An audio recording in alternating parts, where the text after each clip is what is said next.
Live from New York, it's the show that's in the middle of a quarterback competition, which I think if we had a quarterback competition amongst the show, I would do pretty well.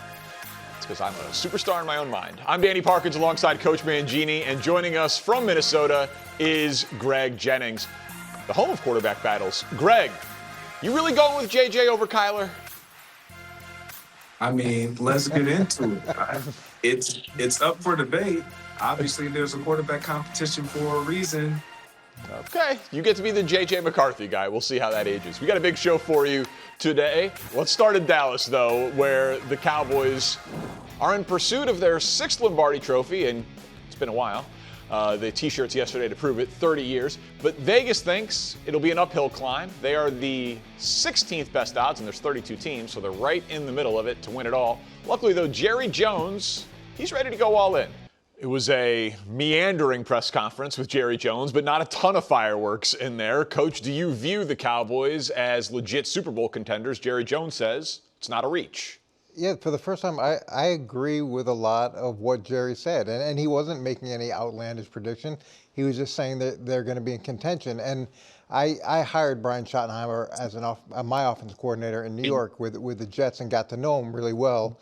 And the thing about Brian that I really respect is his openness and his willingness to try new things. It's similar to Jim Harbaugh. And I think that serves him really well. And he's not set in his ways in any sense of it. So there's a chance for real growth year over year.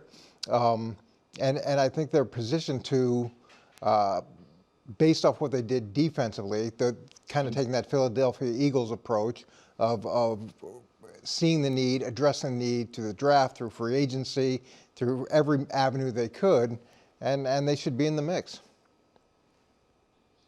So I agree with a lot of what Coach is saying. When you talk about a head coach that also is a play caller, understanding what he has on that side of the ball, and having the wherewithal to know we have to go, and I'm on board with us going all in on the defensive side in order for us to make that next step.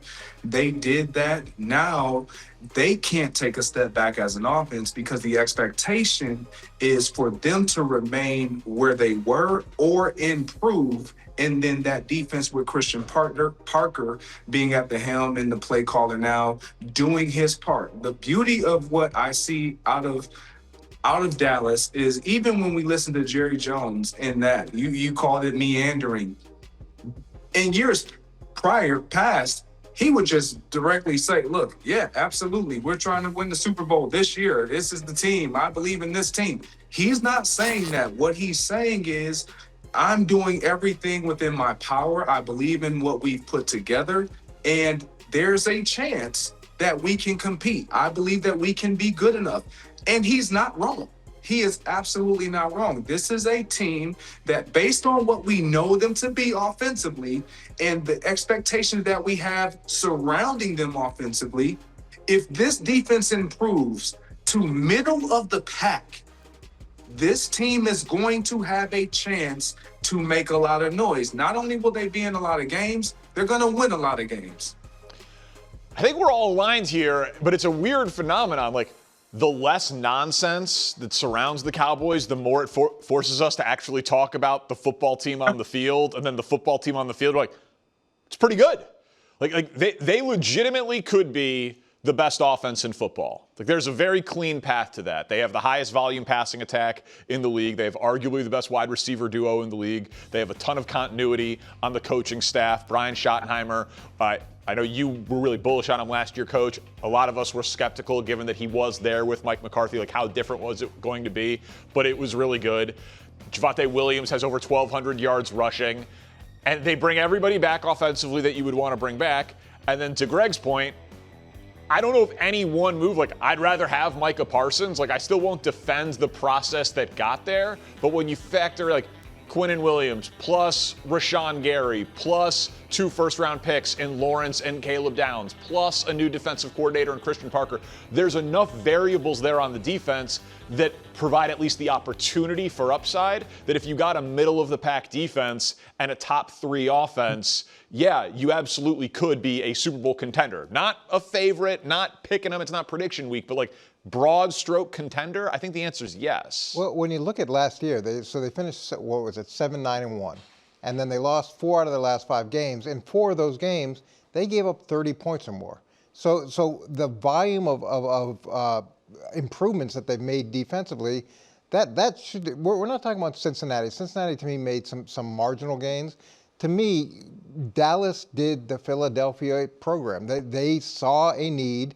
They addressed the need. They addressed the need dramatically in terms of every avenue they could. And Jerry's even talking about the idea of, hey, if something else comes up, I'm willing to do it. And then in addition to that, Brian Schottenheimer has calmed things down in Dallas. It's not just a circus of distractions. And to Jerry's credit, he's done the same thing. He's stopped being for now. For now. For now. But even we're one press conference in. Give him credit for the one press conference. I'm giving him credit for one. And it's a different feel in Dallas, and I think it's a really positive feel in Dallas. Yeah, you just get the sense that they all have their head down and they're focused on what's going on within the building. And when you listen to Christian Parker talk and his relationships that he's building with those guys on the defensive side of the ball, you can't help but to become optimistic and in believing they are going to make vast improvements. Now, Coach, you're on that side of the ball. You've called plays on that side of the ball. It takes time for everything to come together as a team. But if we're talking unit to unit, meaning offense or defense, we understand there are special teams, but offense, defense, it is a lot easier for it to come together quicker than on defense than it is offensively. And so knowing that, understanding you have to be competitive within your division. I don't think there's any one of us on here that believes they can't be competitive within that division to where that division is currently constructed and the things that everyone in that division is facing this year. This Cowboy team will be ready to go. It's just a matter of putting it all together. And like we're all saying, keeping your head down, being quiet about it in the media, and just letting your play determine who we believe you to be. Coach, that was an offensive player, I think, calling defense easy and simple. Well, that's what I heard there. I think he was calling defense simple. That's what I heard, Greg. It comes together a little bit more quickly. It's a little simpler. And the nice thing, too, Greg, is you're not starting from this high point. That the bar was pretty low defensively. 30th ranked defensively. So as a new defensive coordinator, you're pretty excited about, working off those numbers. All right, let's go to Pittsburgh, guys, where Aaron Rodgers went 10-6 in his first season with the Steelers. Add to that they brought in his old friend and newest head coach, Mike McCarthy, to make the decision to come back for season 22 a little easier. Okay. I guess that takes that topic off of the radar for next year. But, Greg, how would you define success for Rodgers in this zero-debate final season? Well, obviously, you want to win it all. Everyone does. Everyone wants to ride off in the sunset, hoisting a Lombardi trophy, and then hanging up their cleats. That, for me, does not define this success, that to be a success for this Pittsburgh Steelers team. What would be a success is not only making the postseason, but winning a postseason game, because this is the hurdle that they've tripped over consistently for the last few years with Mike Tomlin being the head coach. And so when you talk about all the things that Aaron Rodgers alluded to, him having a sense of excitement because, man, he has a guy that he's familiar with, some familiarity, some success with, of actually getting things done when it matters most. You come back, you're going to be supported. The playbook is going to be favorable to you in terms of verbiage and things like that and just having input. We've heard DK Metcalf talking about different things of how he's excited about it. And so all those things point up. However, you can't just make the postseason because we've seen that ad nauseum. If you're a Steeler fan, winning the postseason would be not only a success for Aaron Rodgers, but a success for Mike McCarthy in his first year as a head coach there. Yeah, when I first saw this topic, I was thinking, okay, let me think back to Tom Brady, let me think back to Brett Favre and how they ended their career.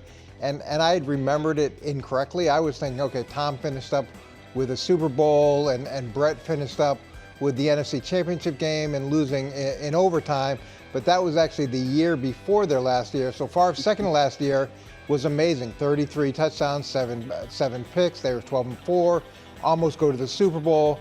The next year, his final year, not so much. 11 touchdowns and 19 picks. They go 5-8. They miss the playoffs. And then Brady, he has an exceptional year, second to last year, 43 touchdowns and 12 picks, 13-4. They go to the divisional round. The next year, they still make the wild card with a losing record, but it's nowhere near what I thought it would be.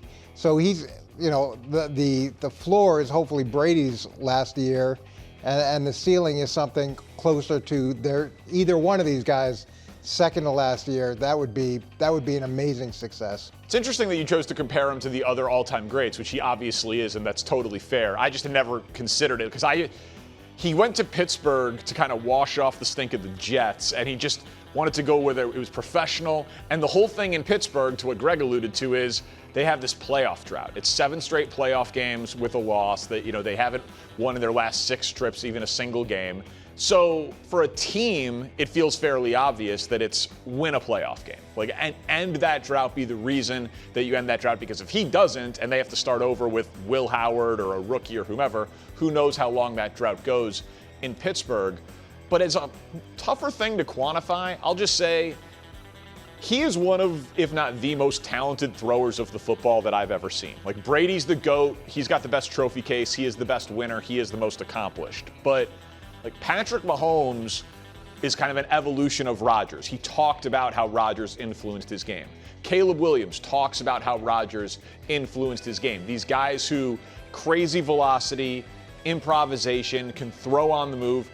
I would just love to see 1 or 2 more great moments of the shootout. And I know you make fun of me for just loving offense over defense and all that, but are we going to get Joe Burrow and Aaron Rodgers in a good old-fashioned shootout? And are we going to get 1 or 2 more great football memories? Because so much of what has been around Aaron Rodgers the last few years has been nonsense from podcasting, has been injuries, has been the Jets, has been distractions.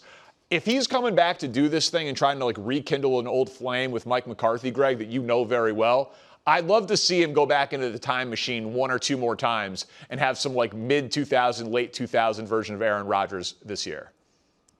Yeah, look, and that would be awesome. And I think we will see some of that show up from week to week. I don't think that will show up consistently from week 1 to week 18. I think that would be unrealistic. If you ask Aaron Rodgers, I doubt if he believes that would be unrealistic. But you got to understand, you got 2 guys that are, regardless if they would outwardly say this, they're coaching. Mike McCarthy's coaching with a chip on his shoulder. Aaron Rodgers is going to be playing with the chip on his shoulder, because there's a lot of things that we don't believe that they're capable of accomplishing. Mike McCarthy, can he get past even the wild card game and get to the division round and pass that one? That's has been his bugaboo as of late. Aaron Rodgers, can you look like vintage Aaron Rodgers consistently for weeks and weeks and weeks compiled together? And can you do it when it matters most? To your point, it would be awesome if we saw Aaron Rodgers dueling out. But what we can't see is the Pittsburgh Steelers not performing and he being a part of the reason why they aren't performing, because that will be a complete and total disaster. Greg, quick question for you. Do you think this relationship is going to be beneficial for both these guys? And my thought going into this is as good as it could be in terms of transitioning, because there's so many built-up reps. There's so much there that there's no learning curve for Aaron, and really there's very little learning curve for Mike. Absolutely. Coaching guys and being a head coach and having a quarterback, the relationship between a head coach, whether it be a defensive-minded head coach, offense, there has to be a great relationship there. Somebody has to be able to communicate and have that belief in that individual, and they then in turn have to have belief in you. There is no question that Aaron Rodgers believes in Mike McCarthy.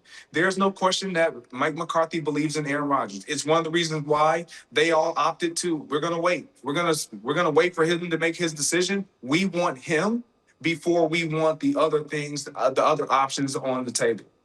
Well, Greg, Coach, we will see you guys in just a little bit. But right now, let's talk some college football. The Ohio State Buckeyes, they are the favorites to win the national championship. College football season right around the corner. They would be the 4th Big Ten team in a row to win it all. So joining us now from Big Ten Media Day is Ohio State quarterback Julian Sayin. Julian, thanks so much for joining us from the craziness that I know is Big Ten Media Day. A lot of hype around you guys, and you, I thought, actually have a pretty unique perspective. You get recruited everywhere. You go to Bama first, end up at Ohio State. I just mentioned 3 straight championships in the Big Ten. We debate things like this on this show. Big Ten or SEC? Is that best conference debate over now that you guys have won 3 straight? I mean, I'm a big fan of the Big Ten, obviously, and I think the numbers speak for themselves, and the championships speak for themselves. But is that something that you guys talk about? Like you guys will have all of these teams on your schedule, and you're like, we're battle tested. We could beat anybody in the playoff. We came through the Big Ten. I don't know if you talk about it as much. Like I feel like, maybe you talk about like battle tested, yes, but like you're not like talking about like to other players like, hey, like Big Ten's better than the SEC. The players don't focus on it as much as like maybe the fans do. All right, you could leave that to the fans and the media.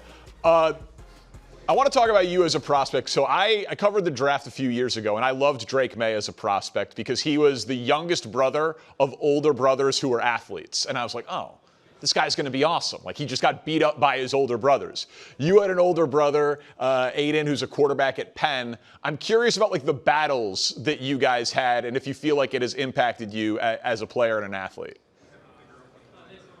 I think definitely. As the youngest of 4, you're definitely kept humble. And I as a kid, me and my brother would always play the NCAA video game, and I don't think I beat him once. I mean, I was always chasing him and everything, and it was awesome to grow up with a brother like that. But now that you're like one of the guys, like, does he still think he can beat you? Like, does he still think he's the better quarterback? We always so when we go home, we train together. We'll throw routes and like we'll grade like who has a better throw, and we're very harsh graders. Like if it's not a perfect ball, it's not getting anything above a C. Okay, all right. And so, but he would still say, like, does he think that he gets the best of you? I don't know. I think he would probably say that, but I'm obviously taking myself. You're going to take yourself. All right. I was listening to Jeremiah Smith. He was on the Herd here on FS1 earlier in the day, and he said that you guys are the best duo, wide receiver and quarterback, in the country. I assume you agree with that, but can you talk about just your connection with him? And I would imagine having a guy like him and all the amazing wide receivers at Ohio State, it makes your job a lot easier. Yeah, having a guy like him, I mean, he's definitely extremely talented, and it makes quarterbacking a lot easier. I mean, when you have a guy who's got an extremely big catch radius, can make all the plays, extremely, fast, tall, explosive, and as somebody who's, just a great teammate and a very humble player, it's awesome that I get to play with him. And, we've been building our connection throughout this offseason, having that last year of experience, and it's been a lot of fun to keep building our connection and keep growing together. So you said you guys don't really talk like Big Ten versus SEC. You guys are also on like every Heisman watch list. Do you and Jeremiah have any competition about that? Like which one is like the actual Heisman favorite in the Buckeye locker room? Well, I hope he wins it. I would be ecstatic if he won it, so that would be awesome. That's a good quarterback answer right there. That's good. That's good because if he has a great season, it means you probably had a great season. Probably means I had a great season, yeah. So that'd be awesome.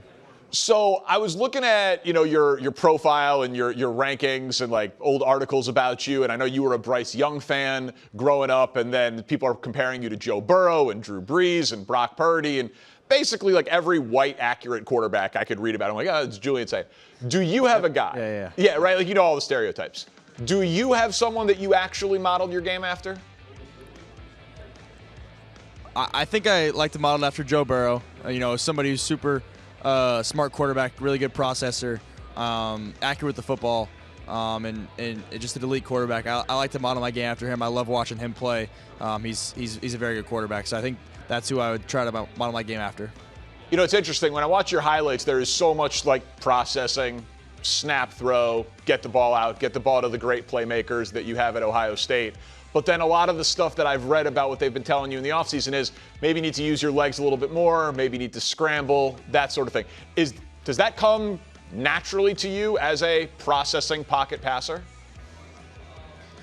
Yeah, I think it does come naturally to me. I've been trying to improve that part of my game this offseason. I think they've done a good job of that working throughout this offseason.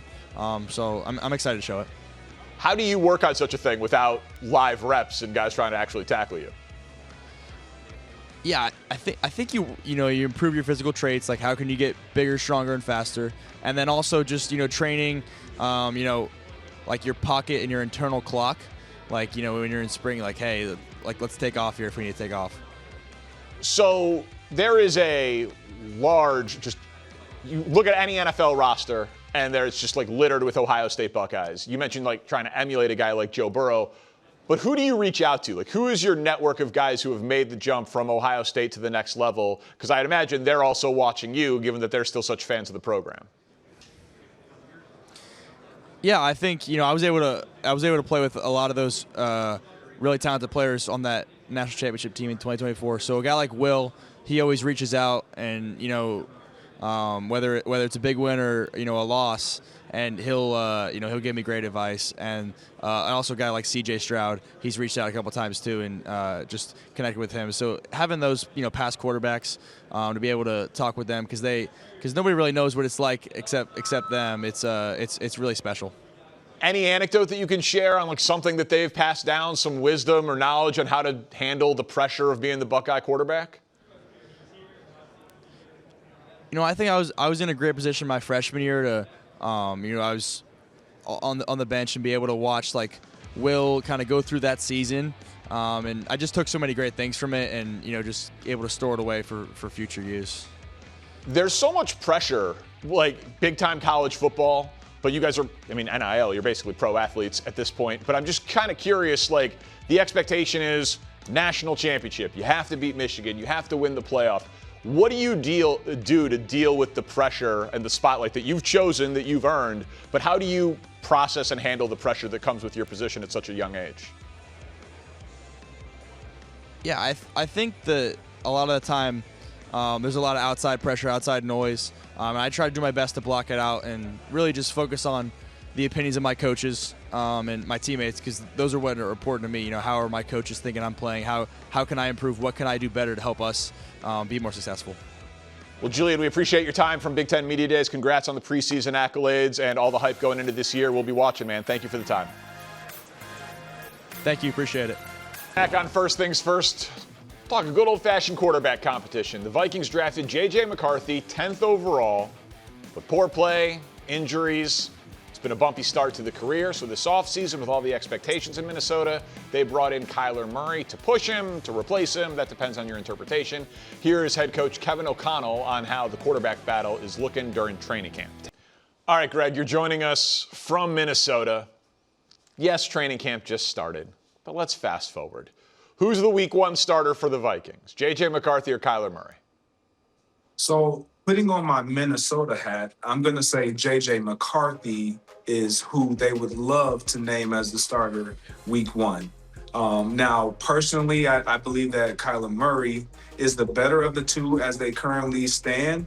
However, you got to remember, J.J. McCarthy has been in that offense. He's been in that building. He has a jump in terms of what is going to be expected. Now, he hasn't performed up to par, but they spent the draft capital on him to acquire him. So they are going to lean towards all understanding. They have a new GM, totally understand that. But Kevin O'Connell is directly tied to J.J. McCarthy as a quarterback. Wanting to win is paramount, though. And when you think about Kyler Murray and what he provides and the threat that he poses to opposing defenses, that's a different type of element. Now, if J.J. McCarthy is to win this job, which I believe they're going to do everything in their power to give him the chance, it's going to be because he's improved as an accurate thrower. When they leaned on him to throw the ball in more than 24, 25 times a game, which he only did twice,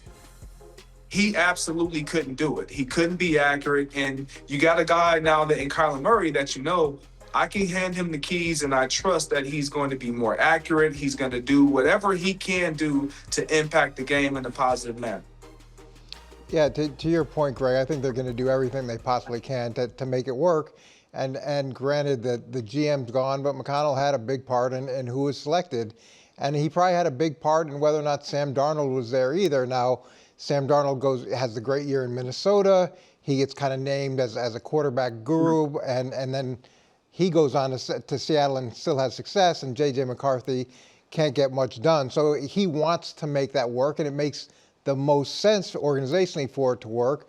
But for Kyler Murray, he should have a huge advantage with all of his experience, with the success that he has, with the confidence that he has. He should obviously win the job. The thing that concerns me about that is him talking about how difficult it is without the reps, without all the reps. That's a little bit of a concern for a veteran guy going in who's worked with other offensive coordinators. Now, the other thing that makes me think that it's going to be Kyler Murray is look at these numbers. I don't know if you're a Shedeur Sanders fan or not, Greg, but J.J. McCarthy and Shedeur Sanders were very similar last season, and you know those numbers don't jump off the page to where you're excited about thinking, okay, he's going to come in and be able to compete in that division and help us win, one of the toughest divisions in football. Coach, I'm gonna load this. Did Shedeur just take a stray because of his headline? It didn't take a stray. It just numbers not lying. Just numbers don't lie. Just showing you what it was. I will say this, Coach, and Kevin O'Connell, he mentioned it, and I think this is going to be hugely important. When he talked about they're going to get reps with both the ones and the twos, we need to see who's an elevator. Coach, you know this. When you're playing with the ones, obviously you got Justin Jefferson, you got Addison, you got all the elite guys, you got the starters. But when you put them under center and you have the twos, the backups, can you be the reason why it still looks good? Can you be the reason why our offense still flows? And when the play comes in, guys are lined up correctly. You know where they're supposed to be. The play looks very similar. We all understand it's going to be different because you have backups. But that's going to be a huge evaluation piece. And I'm glad he mentioned that because it'll be interesting to see how that offense looks when they're both playing with those second team guys. You guys are much more measured on this one. I will be floored if Kyler Murray is not the week one starter, and I actually think that it's more likely that J.J. McCarthy gets traded than he's the week one starter. They signed Carson Wentz. Carson Wentz is a legitimate backup quarterback in this league, and I think that if Kyler Murray, I know that they didn't give him the job, and I know he would choose to go and believe that he can beat out J.J. McCarthy, and then if you get there, you've got a Brian Flores defense, and you've got Jordan Addison, and you have Justin Jefferson, and you have all of that talent, and you get to play in a dome and all of those things. But Kyler Murray could have gone to the Dolphins. He could have gone to the Jets. He could have gone to a place where there wasn't a competition and just been the starting quarterback. Now, not as good as situations, admittedly, that would potentially await him if he wins this job. But I don't think Kyler Murray is going to Minnesota if he could lose this job to J.J. McCarthy and end up being the backup. So I think Kyler is going to start, and maybe they trade J.J., maybe they don't. But with Carson Wentz there, I think it's very on the board that it was the 10th overall pick and 10 total games for J.J. McCarthy and the Vikings. Well, I think that's the biggest difference between these two guys is Kyler Murray is confident that he's a starter. He's confident that he can be successful. He totally believes in himself, and he believes in his ability to win a lot of games. Where with J.J. McCarthy, I don't know if he really believes that he can do it in the NFL. And to some degree, maybe his shortcomings were a little bit of crisis of confidence, and that's a concern. Well, his shortcomings definitely had a lot to do with his self-confidence and his mental state as he was the number one guy under center, and it impacted them drastically. And if you go into a quarterback competition, to your point, Coach, one being confident, the other questioning and having a idea that I've done it before, not done it at this level, on this level, it's going to be hard for him to win the job. I just think that they are going to put both of these guys in unique situations that provides them an opportunity to be fairly evaluated based upon their skill set. And that running with the twos, that's where I believe Kyler, personally, I believe Kyler has the advantage because he's going to tap into that level of confidence and just instinctively being a playmaker and make that offense still look decent. All right, let's move on to a very similar quarterback battle, honestly. The Falcons drafted Michael Penix 2 spots ahead of J.J. McCarthy, but injuries and poor play have also been the main story of his career. So Atlanta went outside the organization, brought in Tua this offseason. Of course, unfortunately, he also has plenty of injury baggage, and now that's impacting the start of his training camp. Both guys, Penix hasn't been cleared for 11 on 11. Tua's got the back flare up there saying, all right, coach, Falcons already in trouble? No, not at all. You got 2 quarterbacks with injury problems, and neither one of them is available. To me, with Tua, as long as it's not anything to do with concussions, as long as it's not anything above the neck, and it's a little bit of a strain, then that happens. And sometimes you got to wait a little while for your guy to be ready to go. It's unfortunate, though, that he's not able to go and Penix isn't able to go. So Cooper Rush is going to get a ton of reps. And they've also got B.J. Robinson, who's not playing or practicing right now. There may be a little bit of a sit-in or sit-out or whatever it's called now. Hold in. Yeah, they're going to pay him. So there's a lot of guys who aren't practicing in the early part of training camp. But thankfully, this is the early part of training camp. Now, if we're having this conversation 2 weeks from now, it's a different scenario. Yeah, I don't think they're in trouble either. Look, last year, different team, not comparing the quarterbacks, comparing only the situation. Talking about the Rams, Sean McVay had to sit in front of the media and answer questions about Matthew Stafford and his back. And I was one sitting on that desk saying, they're in trouble. I don't know how Matthew Stafford will be able to get through 18 weeks of football if he's already dealing with this. Now he's older, Tua being younger, and just seeing and listening to the vibrato of Kevin Stefanski there in that press, he's not concerned about it at all. And I'm with Coach. As long as he's protected, and it's not above the neck, Tua will be just fine. Listen, maybe more reactionary than the two of you. This is the 3rd ACL injury for Penix. They could have had Bo Nix in that draft. Tua has had massive concussion issues, as you mentioned. Now there's a back flare-up. Bijan Robinson, Drake London, Kyle Pitts, investments that they've made on the defensive side of the ball, an incredibly winnable division, a new head coach in Kevin Stefanski who is not tied to either quarterback, a new general manager in Ian Cunningham. They're not tied to either quarterback. I mean, Kevin Stefanski was joking about Matt Ryan, the president of football ops, getting reps at practice. He said, we're not quite ready for Matt to get reps, but we'll see where this goes. I'm sure both of these guys are going to end up playing this year. I don't have much confidence in either of them being able to play a full season, but I just think the Falcons they're already in the market for a quarterback for 2027, and we're like one practice into 2026. Yeah, but you're being alarmist. Just looking at you can't count on these guys. But looking at Kevin's body language, I've been in those situations where you have an injury and you're saying you think it's going to be short term, but you're really concerned as to whether it's long term. And there's a different level of anxiety that I'm sure comes through in those moments, or at least judging from the outside looking in, he looked like he was in vacation mode. He didn't look like he was really worried about whether or not he'd have a starting quarterback in a few days. I agree with you. I'm not saying that if for all I know, he slept weird on a pillow and that's why he's got a little kink in his neck and that's all this is. That's not what I'm saying. But you can't rely on Tua long term.